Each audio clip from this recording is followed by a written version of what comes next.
Welcome back sa aking YouTube channel, Jeremy's TV Manila. Like, share, and subscribe. Anyway, wala na kung bayad, libre lang. Tulong mo na lang din sa kapwa mo. Alright, thank you very much po. So ang topic natin ngayon po, today's reflection o ang mabuting balita sa araw na ito.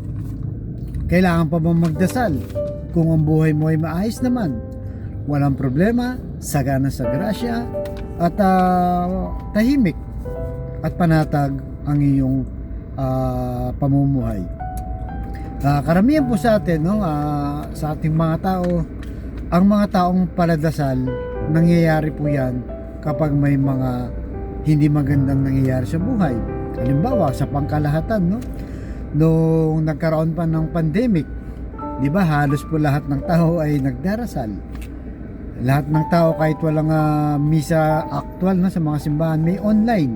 Kahit po tayo ginagawa natin yan. O kaya naman sa kanya-kanyang sariling buhay, kung halimbawa, no, isa kang negosyante, bumabaksak ang negosyo mo, nawawala yung mga kliyente mo, nakakautang ka at hindi mo nababayaran, ibig sabihin parang nababangkrap ka o pasarado na ang iyong negosyo.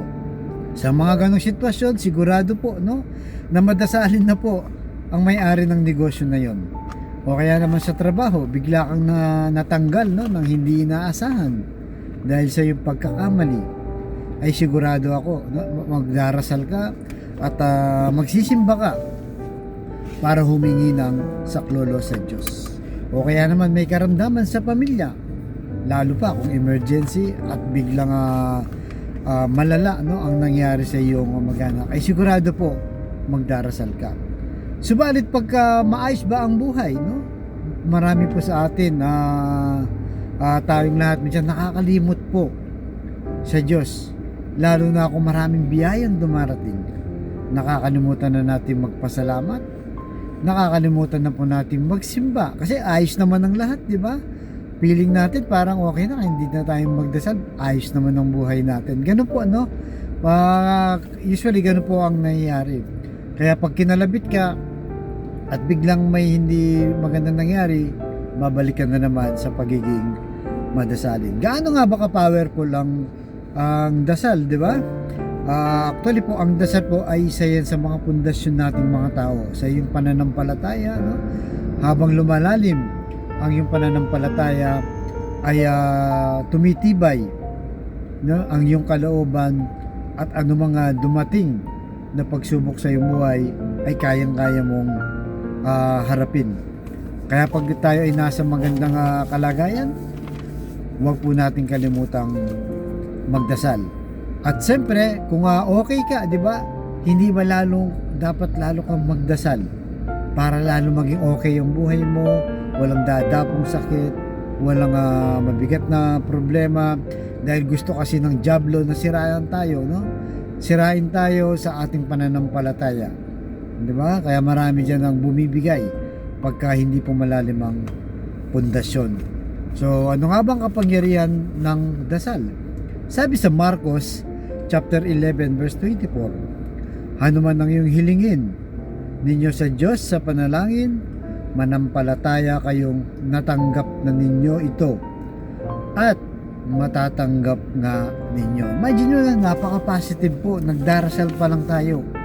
Ang sabi doon sa binasa natin, i-claim mo na natanggap mo na yung pinapanalangin mo. At siyempre may halong pagsisikap po yan, no? Hindi pwedeng tutulog-tulog ka lang sa kangkungan at yung dasal mo ay diringgin. Hindi po, kailangan na may gagawin tayo sa ating buhay, no? Kaya yung dasal po, isang napakalaking pasasalamat po sa Diyos. Di ba?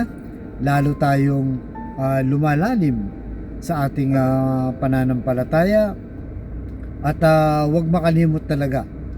Di ba? Dumating man ang unos ng bagyo ng buhay, panghawakan po natin ang malalim nating relasyon sa Diyos. Diyan po ay titibay tayo, no? Ano mga sitwasyon ng ating buhay, basta importante may relasyon tayo sa Diyos. Huwag kang makalimot, magpasalamat ka kahit sa mga simpleng sa pagkain lang, di ba? Pasalamat ka bago ka kumain dahil may kakainin ka. Maraming tao ang walang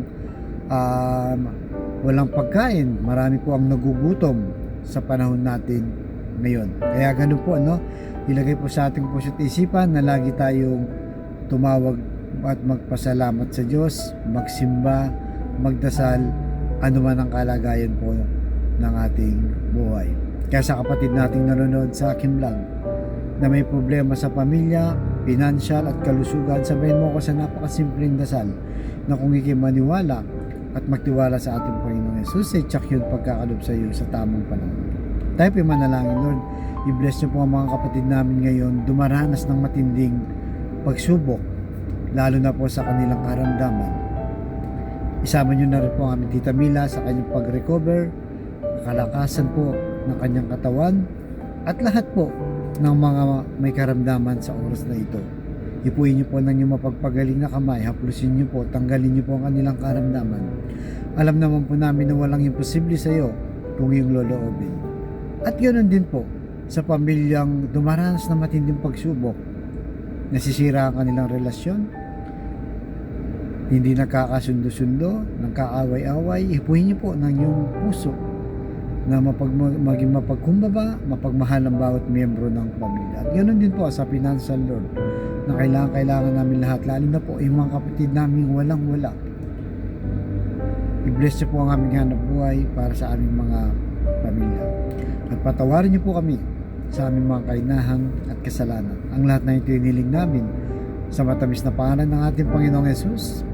Amen and amen. To God all be the glory. Sa ngalan ng Ama, ng Anak, ng Diyos sa Espiritu Santo. Amen. Thank you very much po. God bless.